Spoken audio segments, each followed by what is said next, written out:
Inizierà il prossimo fine settimana il viaggio del presidente Zaia in Sud America. L'annuncio oggi durante il trilaterale con i governatori di Liguria e Lombardia. Per conto ovviamente della Lega andrò a Buenos Aires e a Rio Grande do Sul, quindi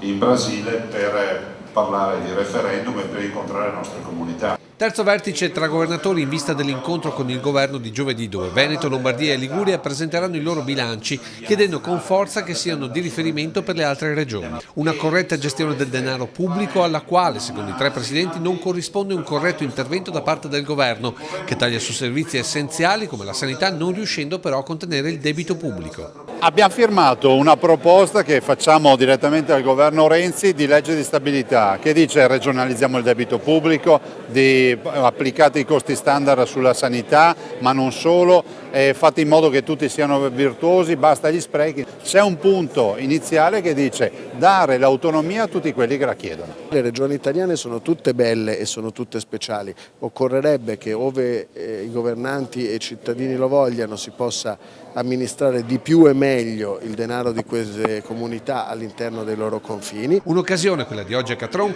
per ribadire anche la posizione sugli sbarchi, peraltro presa ad esempio dalla Germania. Dovete fare queste cose, intercettarli in mare, riportarli in Africa, fare i centri di prima accoglienza. Secondo me ha letto il nostro documento. Tutto questo mentre Veneto, Lombardia e Liguria guardano più ad una macro regione che ad un'Italia federalista. Il nostro bilancio virtuoso lo vogliamo portare all'attenzione anche di tutte le regioni europee, perché abbiamo visto che lì ci ascoltano più che a Roma, no?